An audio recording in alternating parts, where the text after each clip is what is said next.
Hey everybody, welcome back to the channel. Guys, we just watched the season finale of Moon Knight and holy crap. Guys, this show is incredible. It's really awesome. And so it's a one season deal, one and done, and it blew our minds. We were both left wanting for more. But before we get into talking about that, let's just go over some quick announcements real quick before we get at it. Okay, so guys, I'm getting married here in 2 days. So yeah, I'm really excited. Ibby's my best man. It's gonna be pretty awesome. We're having a good time. It'll be over in Oklahoma City, and if you guys know us personally, we're in Tulsa or whatever. So, that being said, I'm moving out of this wonderful room that I have here, and Ibby and I will no longer be roommates for the last time ever. God willing. God willing. Yeah, we will never be roommates again. We're going. This is our third effort of being a roommate. We've had success all the time. Yes, Well, I guess it's two, but three different locations. Yeah. But yeah. I count three. Yeah, I'd say three. Yeah, it's better. Three leases. Yeah. It's so it's the end of an era, if you will. But that being said, we're gonna have some time apart from each other. That it's gonna be make it a lot harder for us to put out episodes and stuff like that. So episodes coming up might be few and far in between and stuff like that, even though there's a lot of really great things coming up. We're gonna try our best to figure out a new system in which we're gonna do this. We don't know if we're gonna do it via Discord call. But Discord call is hard because that means one of our qualities is better than the other one. We could both record either one of our audios and send each other. There's a lot of extra work. Ideally, one of us is just going to come over to each other's house and do this thing. So we'll get it figured out. But just know that we got it. There will be some time in between this episode and our next episode. Not to mention the honeymoon. Yeah, we got the honeymoon. We got moving. Got a whole bunch of new things. Me and Lydia got to get settled into. He's doing a lot of stuff. I'm going to be Pablo Escobar. That meme, just him just walking around. Just like with hands on his bags. Yeah. I know what you're talking about. That's a funny meme. I'll try to put it up there in the end if someone hasn't seen it, but yeah. Thought bubble. Yeah. But yeah, other than that, more announcements that we have. Sorry, that was just really bad wording in general. We have one other announcement. We are still looking for someone who would be interested in making our graphic for How I Met Your Fandom. We have the ideas. We know what we think we would want. We just need the person that knows how to do it. Really easy, quick thing. And it would be put on all of our YouTube thumbnails. You'd be immortalized forever as the person who did the How I Met Your Fandom first graphic. Please let us know if you're interested in that. We blow up, you blow up. Yeah.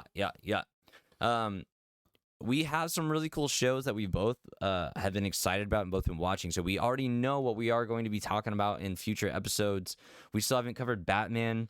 Ibby and I just went and saw everything everywhere all at once. And it was incredible. It was so good. If we didn't just watch the Moon Knight finale just now, we would be doing that episode right now because that movie was incredible. But go see it. We are both watching Jujutsu Kaisen, and it's been pretty interesting. We both actually on the tail of like 3 or 4 different animes. I mean, One Punch Man, My Hero Academia. Ibby turned on me. Wait. Ibby turned you on to Mob Psycho 100. Yeah, that's what. It sounds bad now. No matter how I say it, it sounds bad. Pause. But Mob Psycho 100 is a good show that Ibby showed me. Yeah. There. Yeah, and like if you know anything about this relationship, he's been trying to get me to watch anime for like 10 years now. And I've been very reluctant. But here I am. I finally caved. Dipped my toes in the water. One Punch Man, Attack on Titan. My Hero Academia, that was really the one that got me. That was the one that it's good. Sunk. That's classic. classic. Like all 3 of those hit hard. And then on the flip side, I'm like, yo, gotta watch Mob Psycho 100. I think you like it. And and it is good. It's right down there in the same valley as One Punch Man. And kind of, I guess on a more serious tip, Jujutsu Kaisen. You know what I mean? Like it's very, very similar notes to this sensitivity to curses and or psychic or whatever. So, yeah. But yeah, we got a lot to look forward to, and we hope that you all stick around to see all of it. We're excited to keep doing this thing. And Halo. Oh yeah, I Halo. forget Halo. I'm sorry. Yeah, well, I'm watching Halo. Ethan's behind on it, but he's check it out. If you ever played the video games, cool. I don't know how good it's gonna do you. I played some of those games and I don't remember a goddamn thing. Oh really? But I'm loving it all the same. You know what I mean? It is badass. This is like the most maybe not, okay, Sonic still wins. But it's like the most successful video game translation of into a live action series of sorts.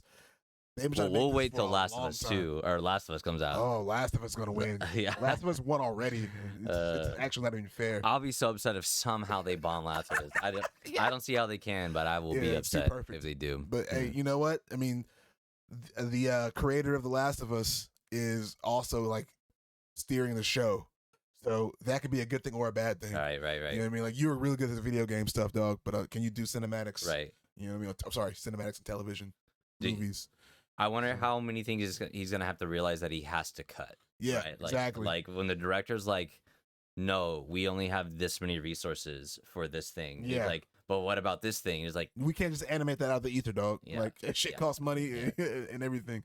Yeah, I don't know. It could be really good. I don't know. I feel like it kind of reminds me of J.K. Rowling and her Fantastic Beasts films. it's another one we just. You know what I mean? or- I you saw watched it. haven't. I've still watched it. but, like, If he hasn't forgiven me for that one Yeah. yet. One I of saw my- it without him. one of my big critiques is that it feels like she's writing a book and trying to make it into a movie. It's like, you know what I mean? Like, it's not a movie. You need a screenwriter, not a novel on a script or something like that. Mm. So like, I'm curious to see if he has that same struggle with, translating a video game. Oh yeah, that's into what a television series. That's Yeah. why people adapt. You know what I mean? Like, let the TV people do it. Yeah. Yeah. But hey, I could be totally wrong. So we'll Yeah. see. Just let him come to the meetings. Maybe just don't exactly. let him. Sit in. Just sit in. Yeah. We'll see. Yeah. We'll see. But then you got to push X. I'm like, Neil. That's not how this works. There is no Pedro, spam triangle prompt. Pedro, look at your HUD. Well, speaking of HUDs, though, Halo does have it. Does it really? Halo, yeah, man. Halo does the heads-up display. Mhm. Oh, that's pretty cool. Yeah. That's interesting. Well, all that to be said, we're really excited about the future that we have coming up. We're really excited you guys are here, tagging along.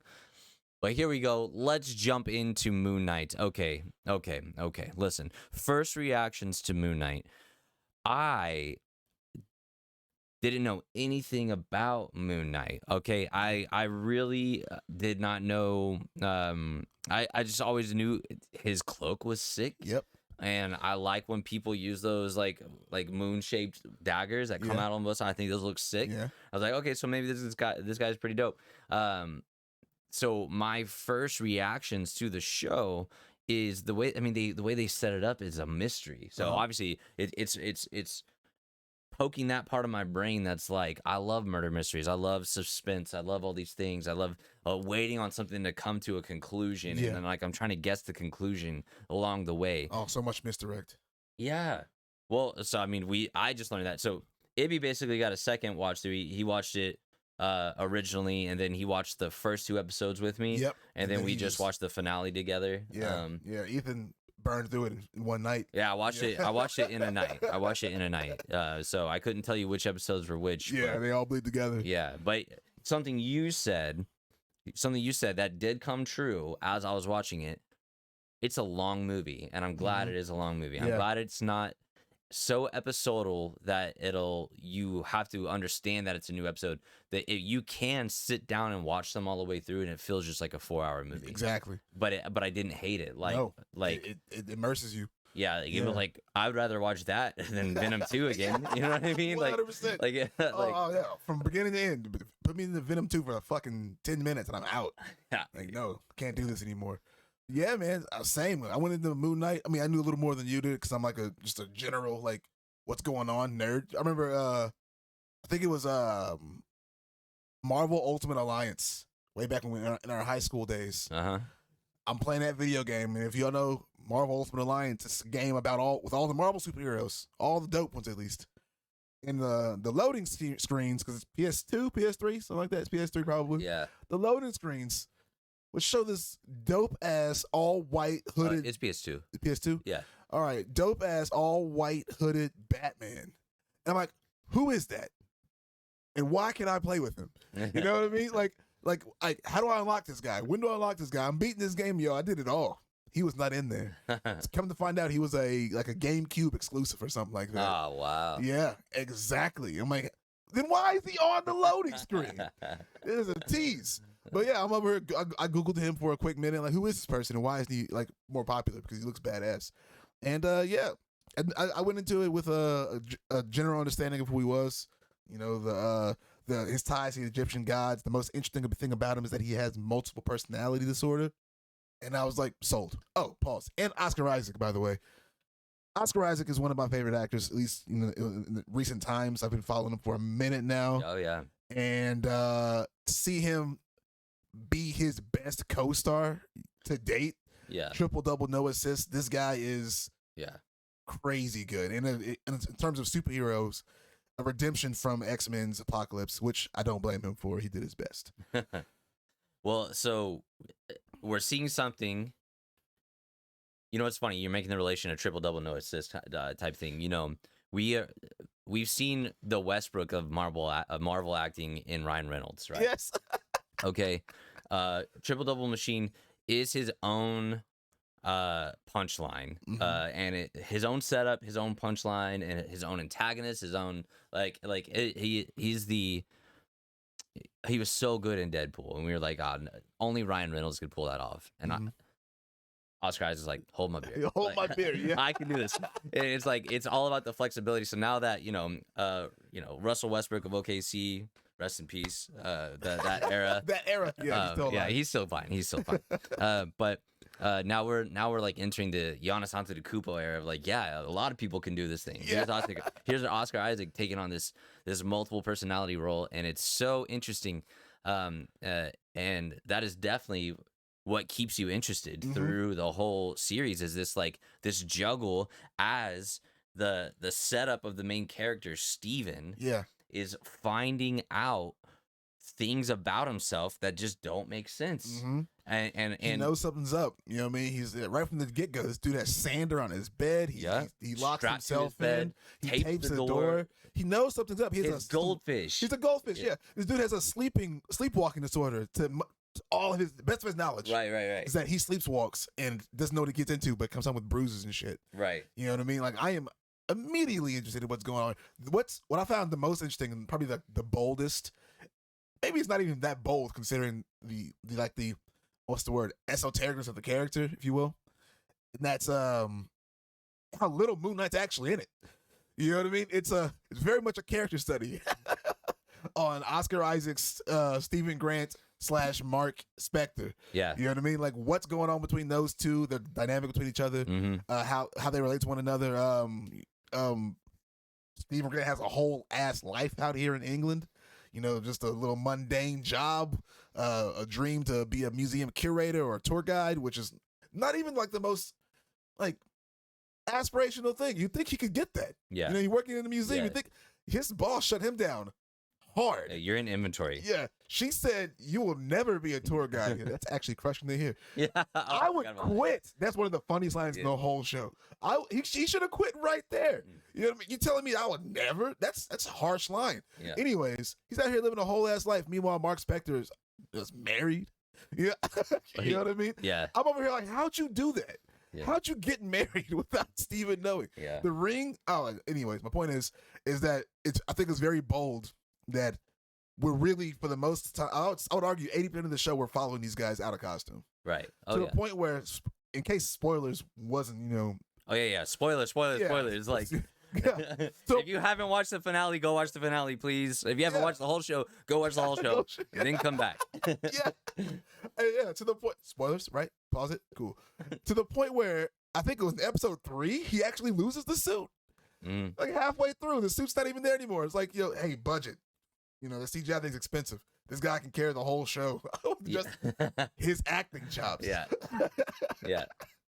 And this crazy idea that Steven and Mark are so unequally gifted in such clear ways that the second they transfer, their whole body language changes. Oscar Isaac's all over, right? Yes. Body language changes. I'm clumsy. But I'm observant. And versus like tactful and skillful and like all these like just man, Yeah. it's so interesting. He's like well learned. You know what I mean? He has knowledge that Mark Spector can't even access. Yeah, he doesn't know it. Guys, great show, by the way. Little plug, Sense8 on Netflix. Yeah, Great Sense8. series and about like, you know, having in a roundabout way multiple lives and accessing their skills and knowledge when it's most needed. And then to segue to Everything Everywhere All at Once, the movie we just saw, kind of the same thing. You know what I mean? Imagine, you know, living all of your multi-dimensional lives all at once and, you know, gaining their knowledge and experiences and whatnot, right? That's what Mark can't do. And Stephen Grant on that same tip, right? Stephen Grant is very useful in his own right, and Mark can't access any of that. Right. It's in his head, he can't access any of it. That is crazy. Yeah, it's every step along the way, even introducing the villain and the love interest. Mhm. Both of these things are very clumsy in a way that it makes sense because it's a character who is clumsy finding these people. Yeah. Steven finds the bad guy. Well, Mark finds him and then I guess like Just fall they asleep. don't explain that. I guess it just Yeah. runs out of juice and has to be Steven. Mhm. And then Steven's like, where am I? I have this thing. Well, they kind of do explain it. And it's very quick. It's when Mark's dad or mom dies. He said that when my mom died is whenever our lives started to overlap because he was kind of losing it himself. Oh yeah, I do remember that. He was kind of losing. He was kind of his emotional state was actually like shook, Right. and I guess that maybe activates Steven to come through and to protect him emotionally. So it's like this, even if he's on the job, you're saying if Yeah. he starts feeling like remembers his mom or some sort of way, Steven pops in. Yeah. So you're thinking that when he stole the scarab, he's like doing all the mission stuff, hopping out, some sentiment of emotion Yeah, that his brain was like, no, hopped Yeah. in, and Steven was like, I got this. that's my belief. Based off the little information they gave us, he was Okay. literally saying like, you know, I've been doing this for a long time, Yeah, I get behind but when that. my mom died, I couldn't keep this shit in order anymore. Yeah, I can get behind that. Yeah, Yeah. I see that. But still puts Steven in a Yeah. very, very awkward position. 100%. Every time he wakes up, he Kind has of no cute, idea where he right? is. He's like waving at the guy in the castle. Yeah. What are you doing? Yeah. Shoot that guy. Yeah. And yeah, he's just like going into the town and just like having a real awkward time. Like, Khonshu was like, get the idiot out of here. You know what I mean? Like, Yeah. give Mark the body back. Like, it's not, who's Mark? Yeah. You know, it's another thing. Steven knows Mark knows who Steven is. Right. Steven doesn't know who Mark is. Yeah. And that's how good of a job he's been doing in hiding himself. and Khonshu is talking in both of their minds. Uh-huh. You know what I Yeah. mean? And so yeah, it's oh, and the way they slowly reveal Mark's dialogue through reflections, like not even giving him like a real physical form Yeah. off the bat. Like so like I remember a part we were watching episode 2 probably, and you had already told me that Moon Knight has multiple personality order, but like I like walk in there and I'm thinking, okay, let's see how they decide to like show this thing. Mhm. And Right. I was like, so I was like leaving open minded. Like I wasn't gonna like just assume that they're gonna cast him as someone who has like a mental disability. Like I was like, okay, maybe they'll have some creative way around this or whatever. I actually thought the multiple personalities, they were actually gonna tie like spiritually from like different people that were the same people. Uh-huh. And like brought them in. That's why I asked you a question at some point. I was like, why do they look the same? Yeah. I was like, why do they? It doesn't make any sense. Why do they look the same? Like, how are they gonna explain this? Yeah. And then like, you know, I will say there's like 3 or 4 big reveals or whatever. But the first minor reveal, I would say, not necessarily the big reveal, is that no, like they are one person sharing this body, and Steven doesn't know why, but Mark knows why. Yeah. That he's there. Yeah. And then when you get to the big reveal, it just hits So much harder. hard. Like the construction of the show was brilliant, absolutely brilliant. Like I didn't see it coming. Again, maybe if you're a Moon Knight nerd out there, awesome. Yeah, you know what I probably mean. did You're see ahead of the yeah. head of the curve. This is a great IP. I want to go read some books. Right. But yeah, I I even thought that Mark Spector was the the regular. Why are you using the Stephen Grant version? You know what I mean? I didn't know that part. They still got me, Ethan. Oh, So, did they? so what the reveal we're talking about is that, at least I think you're talking about the same reveal. Yeah. We find out that Mark Spector is the actual body. Right. He's the actual consciousness. He's the firstborn. He's the firstborn. if you will. And Stephen Grant is a manifestation of his disorder, his multiple personality disorder. But because the show leads with Stephen Grant, and he has this whole ass life, again, everything suggests that Stephen Grant is the real one. Yeah, like the And first that- 4 episodes are Yeah. Stephen Grant's perspective. Yeah, it's suggesting that he is the real one. Even I'm even here like, you know what, this is an adaptation. We were just talking about this earlier. Let creators create. This is not the creator of the character. Whoever is running this show could easily have just said, I'm switching it around. Stephen Grant's going to be the alpha. But no, it was just from his perspective. Mark Spector was taking a step back for whatever reason. Actually, we know exactly what reason he was stepping back for. He was trying to protect Layla. Yeah, his wife. So he was love just interest. his love interest. So he was just kind of like taking a back seat and letting Steven live his life, but stepping in, whenever he felt like he needed to. But yeah, man, it was just kind of like an uppercut to see that happen, because you grew so attached to him. You couldn't tell me anything that Stephen Grant wasn't the real one. Yeah. And that Mark Spector was just like some manifestation of courage and bravery and suave. You know what I mean? Right. Because that's the typical formula, Yeah. right? That's the typical formula. Yeah, Nutty Professor all day. Yeah. Oh yeah. Yeah. Right there. Wow. Deep cut. Deep cut. Deep cut. Buddy Love. Holy crap. Yeah.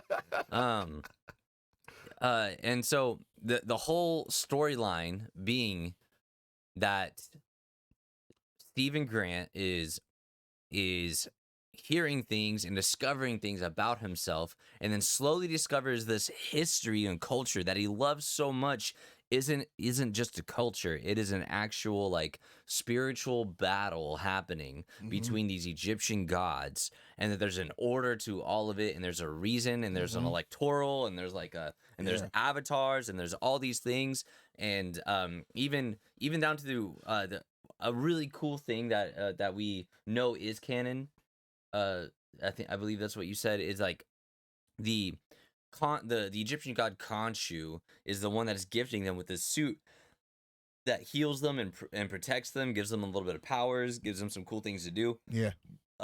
When it's on Steven, it's different. It's different. Yeah. Than when it's on Mark. Mark gets the Batman-esque suit, the "I will mess you up" like suit, Yeah. and Steven gets the I might talk this out with you. Yeah. Yeah. Mr. Knight. Yeah, just like looks like kind of like a debonair British gentleman. Can we settle this over tea? Yeah. Uh, It's really like a really interesting like depiction of these two characters, or a dichotomy of these two characters and how they manifest. But I think on that same tip we were talking about how like they don't channel each other's skill sets. Do you think they are in the end? Okay, Because I was just about to talk about that. We're on the same. Yeah. Go ahead. okay, well, I was gonna say, because Mr. Knight, Stephen Grant starts kicking ass. Yeah. But they don't get to pay that off for Mark. Mark's not over here reading hieroglyphs. You know what I mean?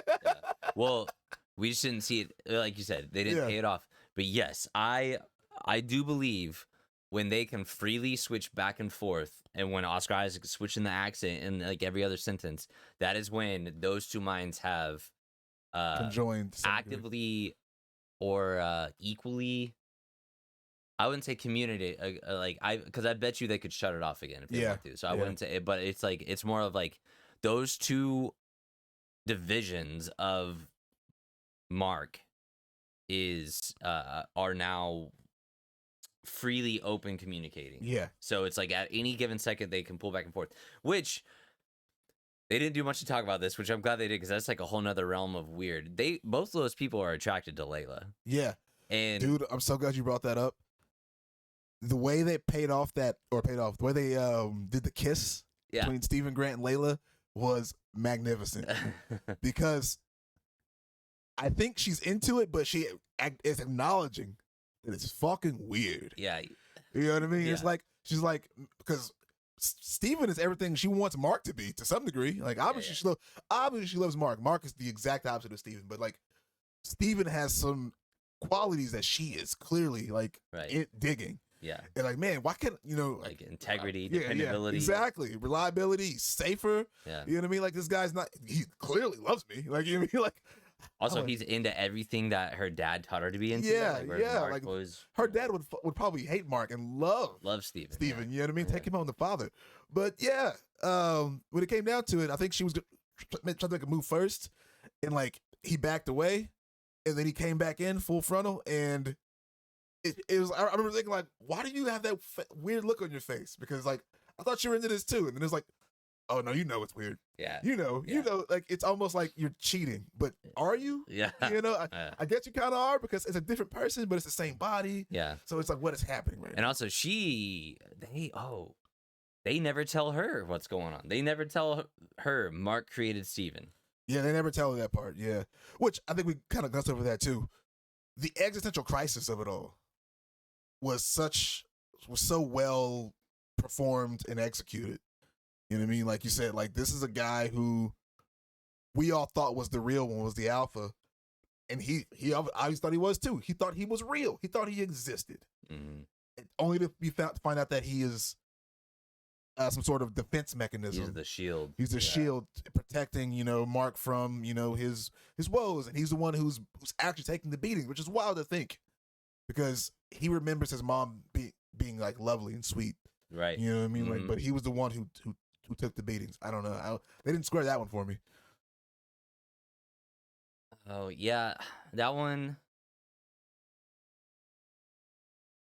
So if I were to assume why that happens, and this is only about the little that I know about PTSD and trauma, which I do not proclaim to know enough to officially be stating anything about this. This is my fair guess, and I don't want to be considered anything other than that. Yeah.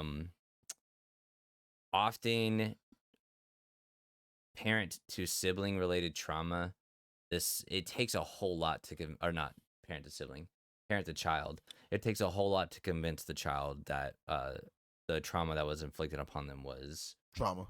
Uh-huh. And so, whereas it even took child Mark, a couple years to get there. Yeah. Before he created Steven. Because he was in such denial about it, but he never wanted to accept it. Yeah. In which he made Steven, who would never accept it. Because Steven has hope. Yeah. Steven is the hopeful one. Right. The blissful, ignorant one. Yeah. Yeah. The scapegoat in so many different ways. Like so literally. many different, So Yeah. Mark can forget, or can not forget because Mark knows Steven. Yeah. But anyways, yeah, it was a really well executed like portrayal of just an existential crisis that honestly you brought up Ryan Reynolds before. They're just outdoing each other because Ryan Reynolds delivered that in Free Guy. Yeah, Free Guy. That's some of his best acting. I don't care what anybody says. Yeah, I love Free Guy. There was just a segment of that movie where he was being confronted with who he is or what he is. Mm-hmm. He was like, bullshit. I'm trying to tell you that I love you, and you tell me that I'm not real. Like, you can't tell me anything. I think, therefore I am, right? Yeah. And you have Steven over here just going through all these little mental corridors and pathways to figure out what it is that his life was that he didn't know was going on, why he came to existence, and just to learn that he was literally just a defense mechanism of all things. You know what I mean? That I was just here to. He must have felt used. Yeah. You know what I mean? I'm sure. Like, of all things, like not only am I not real, but I'm just like a crutch. Mm-hmm. It's fucking crazy. Yeah. But some of the ways that this show like sets it up to deal with it in like such a weird and oddly comforting way. I don't know. So Mark literally has a chance to leave Steven behind because Steven has sacrificed so that Mark's scales are balanced and that Mark can move on. It died, by the way. So you all watched this, but you know where we're at. Yeah. So they're dead. They're in the afterlife, and Steven made the ultimate sacrifice because again, he had that epiphany. Whatever you can do, I can do. So I can save you because you saved me. Yeah. And boom. You're the strong one, so I'm the strong one. It's in me. Yeah. So he that's the first like bridge to them becoming one Yeah. body. And yeah, he makes a sacrifice, and he gets frozen to Duat. Yeah. Duat. And yeah. And Mark makes it to the fields of reeds. reeds, The sea of of reeds. a sea of reeds. It's like golden reeds, sea of sea of gold. eternal reeds. I think it's just sea of reeds, but Sea it of happens to be reeds. gold. It's almost like what's the word? Looks like wheat. It's like a synesthetic. They're like kinda thinking thing. about America, Right. like Oklahoma. It's like it's like a. They'd freak out. They popped over and just found it. Like, oh, I made it. Come sweeping down the plain. Yeah. Yeah, But yeah, he's in there, and it's like, what did you say? They say it's the peace you manifest. It's for yourself. yeah. Teruet, the hippo goddess of the Probably saying that guiding. Yeah, it's probably not even. It's Close. basically the Grim Reaper, Yeah, but nice. but nice. Yeah. Not grim at all, actually. Yeah, like the happy reaper. Also a clever, The- like I don't even want to say clever. I've been like listening to the Sandman audiobook by Neil Gaiman, and the Sandman's like a DC character, and he has Kat Dennings voicing Death. Oh, interesting. Yeah, and yeah, it's the I same. love Kat Dennings. That's Me probably, too. That's probably great. And dude, I didn't do any research. Just kind of listened to it. I'm like, oh look, Kat Dennings is here. And then like they reveal that she's Death, and I'm like, no fucking way. That is brilliant. Oh, She's so unassuming and so like sweet sounding and lighthearted. It's the same tip, like the same with the hippo goddess. She's like this goddess of like the underworld, or at least the guide in the underworld, because I believe Osiris fills that role as like the god of the underworld. She's like your guide down there, help you make peace with yourself Yeah. before you take the final It's your step. last chance for you to decide where you are for eternity. Yeah. And she's the person that helps you confront that. And she's very, Yeah. charming about it. You know what I mean? It's not. There's no doom and gloom down there. It's like, hey, you lived a good life, probably. Yeah. Because Here's the reality situation. Your scales look like this. yeah. You got to figure out how to balance them, or else you get this. You know what I mean? So it's Yeah, like it won't be that bad. yeah, No. and the only way, I mean, Mark and Steven confront some major past demons of Mark's. Mhm. To try and to activate this full communication between the two minds so that they can be fully balanced. And it turns out the only way that they are actually spiritually balanced is for Steven to die. Because Steven is not meant to be inside of Mark or a part of Mark. That was not their they don't explain exactly, they don't go so much to say why that is not meant to be. But it is not meant to be. Steven gets to the field, or Mark gets to the fields of eternity, looks at it and loves it. Yeah. And as you say, Terror, the hippo, Terror, man, I don't remember. Yeah. The hippo goddess says this is the peace that you manifest, because he's like, it's so quiet. And he's like, you got to realize, like, Mark's dealt with Khonshu for years, right? Dealt with Khonshu for years, and now there's nothing. There's no Steven. There's no Khonshu. There's no nothing. He's at perfect full peace, and he realizes it's not okay. It's even further than that, man. If you think about his mom. Oh yeah. His mom was loud in his head before Khonshu. You know what I mean? Like his home life was not peaceful. Right. So yeah. No one's yelling at him. No one's blaming him for anything. Yeah. No. But somehow something takes him out of that, and he realizes that the person he created to give him peace on earth died so that he can have spiritual peace, and said that's not okay. Yeah. And so he went back Didn't for stay right with him at all. right, and a little bit of plot armor. We don't know how canonical this is. We don't know if this is in the comics or Yeah. whatnot, but Mark goes down to the Duat. Egyptian underworld called the Duat, and Osiris opens the gates as Mark is extending his peaceful heart out to Steven. They both are awakened, and they both make it through, and they're the physical body is resurrected because Khonshu comes to them the second.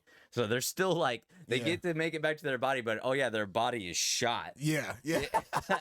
But Khonshu's like, oh, Mark's back. And Right. One moment. yeah, in the middle of a god fight. Hold that thought. Be right back, Tack. You're in. Yeah, avatars, you guys still down? Yeah. Do you wonder if there's some sort of like, I don't know, mental health message, like underlying message there, like the whole like coming to peace with oneself, right? You know what I mean? Like he said, like you were more than just a shield to me. You were my hope. You know what I mean? You mattered. You weren't just a tool. You mattered. I needed you, and yeah, here's my heart. Take my heart, and they became one. I think this is a very hard question to answer, and here's why. Yeah. The reason why this is a very hard question, and here's why, is because the post-credit reveal. Oh yeah. The post-credit reveal of Jake Lockley. There are a couple of phases throughout this single season in which neither Mark or Steven can take accountability. They don't know what happened. They just know a bunch of people died, and they're walking away from it. Yep. And they're just blaming each other for it for a long time. You know? And Mark, which is weird because Mark's like, Steven? Like, what? Steven, like, what do you got in you that you know what I mean? Like, and it's like, what demons are you dealing with, Steven? That you're dealing with all this thing? And Steven's like, what are you talking about? I don't do this stuff. Like, like I wouldn't hurt a fly. And dudes out here asking people on dates. Right. You know what I mean? How many times has Steven got laid without knowing it? You know what I mean? How many times has Mark cheated on Layla? How many other Jakes are there? How many other Jakes are there? Because we're not even convinced there's 3 of them. I know you guys out there read the books probably know how many there are out there. But like, yo, I'm not convinced for a long time that Scotty wasn't the personality. The museum, early on, the museum guy. Museum guard kept calling Steve Scotty, or Stephen Grant Scotty. I'm like, either one, you're just super like boring and insignificant. He can't remember your name, which is assholey, totally within the bounds. But also, because I'm watching a show about a guy with multiple personalities, maybe Scotty is like kind of cool. Yeah, and that's the one he remembers. Right. But the reason why I say your question is hard to answer is that, like, I think yes, the acceptance of the reason for Steven's creation in modern humanity is the important part. You created this because your mother was dealing with something that she was imparting onto you. Your childhood, your psyche just literally could not handle it. So Steven was created. Steven could handle it. Steven could do this thing for you. You had to confront that. You had to deal with that, and that was also another. It was like redealing with the trauma. That was what you did. But now you were an adult and you were equipped to logic through it, understand that what she did was unfair. What you did was an accident. All these different things that you'll still have to have emotional responses to. But you know, if this isn't Marvel, if we're fairly talking, you still are dealing with a like multiple personalities disorder. You know what I mean? So, and that's something you really gotta like, you're gonna have to really work through. And so when you say, is this a hint about, or not a hint? Is this a statement about dealing with like who you really are and stuff like that? I would say yes, but the problem is the Jake problem. Yeah. Steven would literally not hurt a fly. Mm-hmm. So in this weird objective case of like Mark and Steven, like Mark needed Steven. Steven happened to be able to use Mark. Steven's like upstandingly a better citizen than Mark is. Yeah. Mark's actually like killed and stuff like that. And like and Steven's just a museum worker that follows the law, pays his rent, and does all these things. And it's like, and so like Steven actually is like a really good thing for Mark. But if the question is this something that helps, that is about accepting who you are, like through mental disability, the problem lies is like we shouldn't hope that people accept they are Jake. Yeah. Jake's a problem. Jake is an issue. Why don't you go ahead and explain how Jake gets revealed in this, because we haven't talked about it yet. So Jake is the third, and we don't know if it's the final, but definitely the third and active member of the split consciousness. He's the violent one, and it's kind of funny to say because Mark is pretty violent. Yeah, Mark is literally tactical and skillful. Like it's hard to think that they need someone else other than Mark. Exactly, which is why it was kind of hard to believe what was going on in that scene. But like rewatching it with you, one of those giveaways was when they were in that taxi episode. Was episode 2? They're in that, or episode 3, whatever. 3 or 4. Yeah, they're in that taxi in Cairo. And he's like, hey, where we going? Hey, like, stop the taxi. Where we going? And the driver's like, dude, you speak perfect Arabic. Why are you acting new? You know? Oh yeah. And Yeah. I think the first time the first I time didn't catch thinking, that. I no, didn't yeah, catch that. right. The first time I wrote it off as Steven knowing Arabic. Why wouldn't he? He's studying language. He speaks French. He's reads hieroglyphics. Yeah, he knows Arabic. But at this point, like, oh no, he didn't, did he? He did. That wasn't Steven. That was the other guy who's at that point who I didn't even know his name. Jake Lockley. The violence in all of it. Like again, like about extremes. Stephen Grant wouldn't hurt a fly. Mark Spector would do what's necessary in the moment, but he probably wouldn't kill you. You could think of it as like a checks and balances system. Yeah. Right. It has that Venn diagram overflow type thing. Yeah, I think Mark is not afraid to kill, but it's like the last resort. And I think Jake Lockley goes right to killing. Which makes me interesting, assuming that he's the one who wooed the girl at the museum and asked her on a date. I don't know, but surely that was a Mark because Mark loves Layla. So exactly, it makes sense. It's crazy to think that it's a monolith. It can be both. It can be a lover and a fight at the same time. But yeah, he's out here murdering these kids in Cairo. Kids, some of them. One of them was potentially. That actually wasn't even Jake. That was that was Mark on accident. The kid cut his own scarf. Khonshu made him intimidate the kid, and the kid was like, That was, But yeah, man, Jake was catching bodies left and right, and it's really cool that they were doing it. Like, they kept like doing the little blackout thing, so you didn't see what Jake was doing. I'm a little mad that they did it again at the end. They brought it back near the end. The big what do we call it? The C word, the God fight, but it's conflict. Right there at the peak of it, he's getting his ass kicked by Harrow, which we haven't even talked to yet. Because listen, guys, Ethan Hawke eats the hell out of his villain role, but somehow is still the least interesting person in the whole that is worth mentioning. It is worth mentioning. We'll get back to that. Like, he did well. He did so good. We're gonna get back to that. But we're talking about the trio here. Jake Lockley comes through and kills everybody except Harrow because for whatever reason he's like, I need you still. I just want to know more about this character. This is only one season. I think that's more of like Marvel just doesn't lock people down into contracts anymore. If you want to be a part of it, be a part of it. I'm not going to hold you to these 10-year contracts anymore. I think they'll measure the success of Moon Knight and pivot to because they never call it a limited series either, at least not to my knowledge. But they'll either pivot to a second season or they'll recycle the character into a movie, which again, he's Oscar Isaacs. I can see them making into a movie, like banking Hollywood bucks. It could be really brilliant on them. My point is that Jake Lockley has a story. And I want to know it. He is in the post-credit scene. Essentially, we're skipping a lot, but they bind Harrow's or they bind the god Amet into Harrow's body, and instead of killing him, because Mark doesn't kill, Stevie doesn't kill, instead of killing him, they just like lock him away in an insane asylum and think that the world is safe. But and in doing so, they've fulfilled their vow to Khonshu, and they believe they're released. This goes back to another misdirect, because earlier in the series, I said earlier in the podcast as well, Mark took a back seat because he thought he was protecting Layla from Khonshu. Mm-hmm. So Layla doesn't know where her husband is. And, Steven doesn't know that her husband exists. Whenever they all come to a head, the conflict is that Mark thinks that Khonshu wants Layla to be his successor because the deal is that he will eventually be let loose. And Khonshu threatens, Loki threatens her. He says, you don't want to know who my next avatar will be. Which in hindsight, when I'm watching it again, I'm like, why'd you say it like that? Because it's because Mark clearly knows. So how does Mark know that, and you don't know that Mark knows, right? Right. Well, because Mark was fucking foolish. He didn't know. Turns out Layla was never the next avatar. But you wouldn't know that because Khonshu shoots his shot. Whenever he thinks Mark is dead, he's like, hey, baby. Yeah. Want to be my avatar?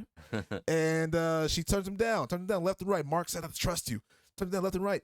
Turns out it was never Layla. She was just convenient because Mark was dead. Mark's not dead anymore.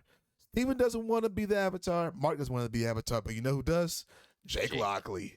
Hey, Jake, I made a deal with you now because you're an autonomous person. Yeah. Just as much as Scott, just as much as Stephen Grant is, You're an autonomous person. You make your own decisions. You need my avatar? All right, bet. This doesn't even require a suit. you're gonna pull up in a white Bentley or something. Yeah, it's something fancy, whatever that was. You're gonna break our boy Harrow out. You're gonna put a bullet in his head. This is something interesting that I want you guys to shout out to me, because I don't, I can Google it myself. But like, in my brief understanding of the character, Mark Spector was a mercenary. Stephen Grant was a taxi driver, and I don't even know what Jake Lockley was. If I'm wrong here, I'm wrong here. But I think it's interesting that, like, when I'm watching this, I'm Stephen Grant. I thought he was a taxi driver. Why is he working at a museum? Guess he's a taxi driver of sorts. Jake Lockley. He's driving that Bentley. I'm like, this must be an Easter egg. Oh, yeah. This must be some sort of a payoff. Well, the license plates on the Bentley was Spectre. Spectre. It's another thing. Spectre's also super rich. He's like a Batman-like character. So like they didn't pick up on that at all. I mean, we don't know who's paying for that flat. I doubt the museum's paying for that flat. That looks like a really nice. I guess that does make sense. Yeah. The flat. Like, I hate it when shows do this because they idealize like poor living. Yeah.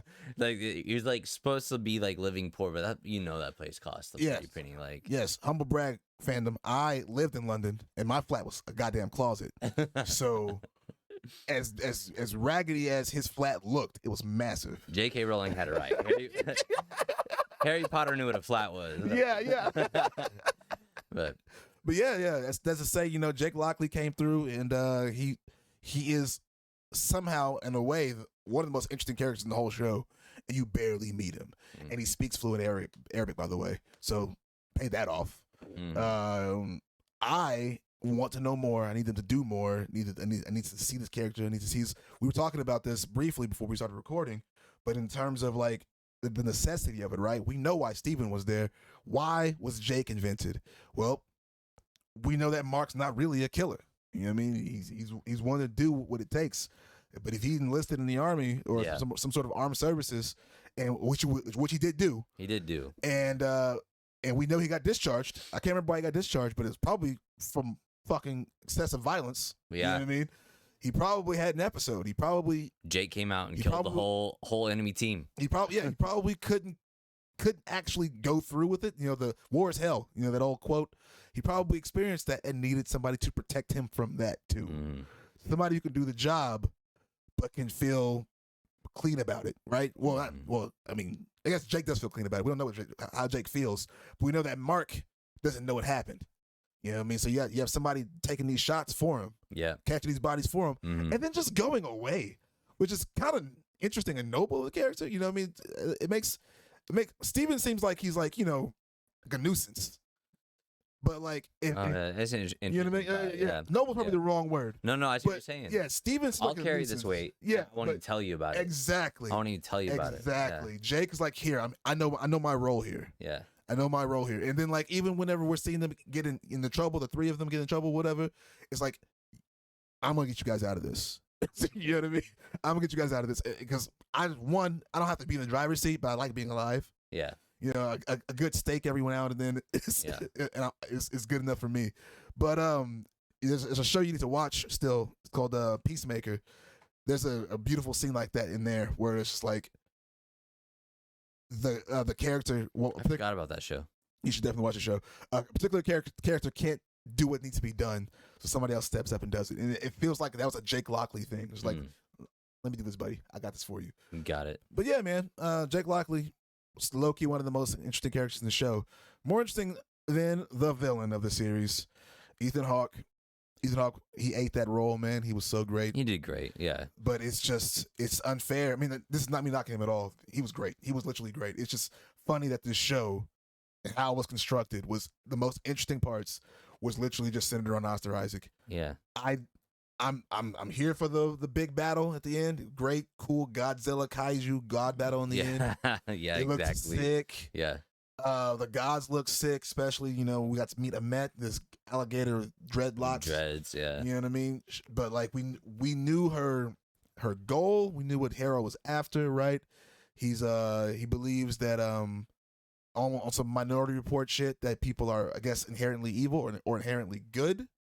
And even if you haven't done anything evil yet, if, there's any ounce of potential evil in your heart. Which Ethan Hawke is Minority Report. You die. No, that's not him. That's Tom Cruise. Oh, Tom. Okay. Yeah, which is that'd be interesting though. Yeah, they're interchangeable. They look alike. Them and Colin Farrell. I don't see Colin Farrell. You really? I don't see Colin Farrell, especially if you see Penguin. But anyways, yeah, man, his whole goal is to extinguish evil. Meanwhile, Khonshu is about punishing evil, and there's definitely something of enticing about stopping evil before it happens. Yeah. But that's only if you don't believe in free will and someone's ability to reconcile with whatever hurt people, right? Whatever you're going through. Yeah. And decide to not do it. You know what I mean? If you're struggling out there and you want to rob this old lady for her purse, you know what I mean? And you just like, you know what? This isn't the way. Anything that, or even if you do something bad and then redeem yourself, you know what I mean? It takes away all of that. Yeah. The human experience is one to experience, and Ammit is not about it at all. Yeah. It's one of those weird things. I mean, you and I talk about this all, the best villains are the ones that kind of have a point. You know? Yeah. like humanity again and again and again default disappoint ourselves. Humans disappoint humans. Yep. Right? And it happens over and over and over again. Ammit's like, yeah, that'll always happen until you let me kill everyone. Yeah. Like that. Exactly. That's gonna do that. Yeah. Some of you guys won't do that. Yeah. Like even if it's children, fucking on some Hitler shit, go back in time. Yeah, Ammit's like totally down to kill a Hitler child. 100%. Pol Pot. Yeah, they literally said that the whole thing. And then Oscar Isaac is like, or Stephen Grant's like, I don't know about you guys, but I'm not about child murder. Mm-hmm. That's where I draw the line. I draw the line at child murder. Yeah. Then, but you pointed it out. Well, the show does it, but like I wasn't seeing it. You pointed it out is that Khonshu and Ammit really aren't that different. Yeah. It's on that same tip. And I'm saying it out loud now. You know what I mean? Now it's registering. Yeah. I said it out loud already. If you do something bad, you are still capable of redemption. Mm-hmm. And Khonshu's style of vengeance takes that away. Yeah. That's why Batman doesn't kill. Yeah. So, yeah. The only difference between Ammit and Khonshu is time. It is time, exactly. Their goal is literally the same. Ammit even tries to tell him that. Yes, Like literally, you're doing the same thing as me, but you're making it really hard. Yeah. The only difference between you and me is time. And the only difference between Khonshu and Ammit is Stephen Grant. Hope. Mm-hmm. Hope. Yes. I hope things will go better than they will. Yeah. That's what sucks. I hope that it's going to go better than they will. So. And briefly, before we wrap this up, I just want to point out how interesting their God lore is. I mean, I think that goes about. This is Marvel's take of Egyptian god lore. Yes, so god lore, because they because they're leaning into it, right? They backpedaled for Thor. The Norse gods aren't gods, not as we know gods to be, right? Compared to us mortals, they are gods. They're long lived, they're stronger, handsomer, prettier, etc. I mean, they have powers, manifest lightning and shit. But how Marvel pivots is that Asgard is like a planet. It's not even a plane of existence. If with a ship, you can get there. Yeah. You know what I mean? Just like some flat floating planet out there in space. And that their influence on Earth is just due to, teleportation. The ability to teleport through the Bifrost. Mm-hmm. And, people believed in them as gods, but they weren't really gods. The Egyptian gods are gods. But kind of on some Neil Gaiman shit, if you ever read or watched the series American Gods, great series, they are gods who are, if I'm not mistaken, conceptualized by our belief in them. And then when we stopped believing in them, they didn't just go away. They just kind of crept back. Yeah. Which is what the Moon Knight is. It's an avatar. Yeah. It's the god who cannot actually penetrate this plane of existence anymore. His only way to enact influence at all is to imbue a human with his power, with a modicum of it, if anything. Meanwhile, all these other gods doing the same thing. Horus, Osiris, you name it. They're hard to say.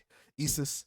All these gods are finding humans they deem worthy enough to imbue them with their power and just kind of monitor humanity. Monitor this this, I don't know, these people that brought them into existence and then kind of forgot about them.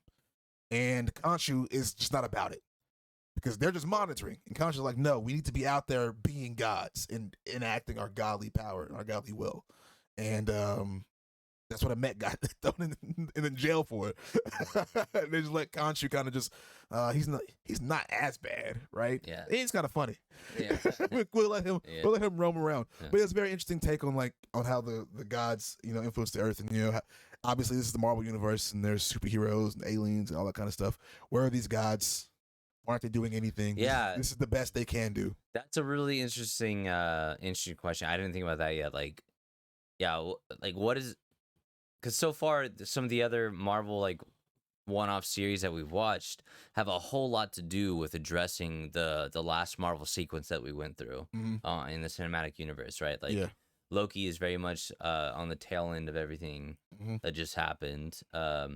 What If actually addresses a lot of things that just happened, but in like what if they didn't kind of thing, Yeah. like, so we saw some Marvel series and of course Hawkeye. I didn't watch that one. I was uninterested.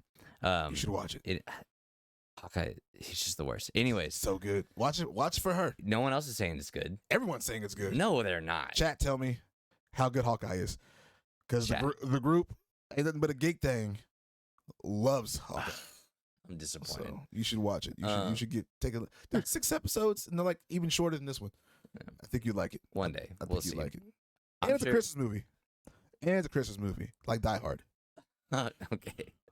But anyways, this movie, as far as you and I we didn't notice any Easter eggs alluding to it. So like, if you guys saw anything in this series that points to the Marvel Cinematic Universe, please let us know, because we didn't catch anything. It was so self-contained. It's as if they thought, if this fails, we just throw it away. Yeah. If this fails, we just throw it in the vault and never be seen again. This is Disney Plus. Nobody has DVDs. You know what I mean? We just take it off the stream. Yeah. The closest thing to an Easter egg that I caught, I don't even know what to catch as an Easter egg, it was pretty blatant, was that they mentioned Bast, the Panther God. Oh no, they didn't mention it. Sorry, they mentioned the I think that was something else I was reading.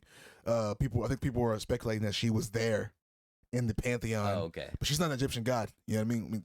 Technically, she's not even. Actually, is she a god? Did Marvel could have just co-opted an actual god like they did Well, Thor? also they could be using the word God regionally. Yeah. Egypt might, like, whereas like Norse has this word God and it means Thor and Odin and all that. Yeah. Whereas Egypt has God and it means, so God is a hard word to apply as a status. Well, I think what I was getting at was the blending with cultures, because Bast is the Panther god of Wakanda, which is not a real place. Hmm. Meanwhile, Egypt is real, and those gods are real. But as I was speaking, I had to ask myself, is Bast even a real god that they just maybe borrowed rather than making one up? They made up Wakanda, but maybe Wakanda believes in Bast, because why I not? see what you're saying. Yeah. But and they're all in Africa, and I think it's I think Wakanda sub-Saharan Africa, so there's a whole desert between them. They could have had communications and whatnot, traders all and shit that, like that. yeah. My point is, I don't think Bast was actually in the Pyramid of Giza. What I was really trying to say was, Hippo guy whose name I can't pronounce mentioned the ancestral plains. She says they're beautiful. So that was the biggest Easter egg I've seen. I do Was remember that that. them Yeah. basically acknowledging that. that, hey, also was just some like woke, open culture shit. Like, hey, this is the afterlife. No, this is an afterlife. There's a lot of them out there. Have you ever seen the ancestral plains? They're beautiful. So that's where Wakandans go. This is where people in Egypt go, or anybody who's actually maybe even believes it. If you are in America or in Canada or in India, but you have like Egyptian roots, this is where you're going to end up. That kind of thing. Mm-hmm. Yeah. Well, overall, I, as a person who doesn't know anything about Moon Knight before this thing, I give this thing probably like a 9 out of 10. Like it's so high up there. The only thing I ever made note of is like they definitely shortcutted a couple of the like animations, but it was always in a tasteful way. Mhm. There was never a bad animation. There was just very clearly a budgeted animation, Yeah. and so like story That building, kind of stuff happens. world building, the bad guy's plot, the good guy's plot, like Mhm. all these things that are usually very big concerns. This show did a really good job at Just like nails it, man. On yeah. every turn. It's probably my favorite. I think it is my favorite Disney Plus series yet.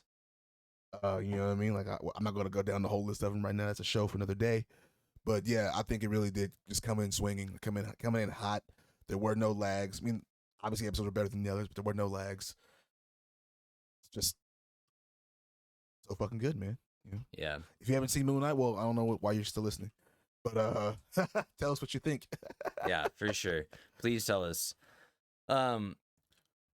Again, to everyone who's listening this far into this episode, thank you so much for being here. Thank you for listening to Ibby and I just talking about things and talking about the things we love. We hope you guys love them too, and we hope you guys enjoy listening to us. Legit, we would have this conversation without you guys. So Yeah. Yeah. we just kind of thought we put it on wax. Yeah. Might as well, because Ibby and I talk about this stuff anyways, like every day. Like we've had to slowly have this new discussion of, so we need to stop talking about this thing while we're not recording, because we've been recording things after we've already talked about it, and it's not as fresh. It's not as fresh. It's also not as fun for, like, you know, if I'm listening to you and I'm I know like, what you're gonna say next. yeah, I know where you're going for this, but we are both really appreciative of this.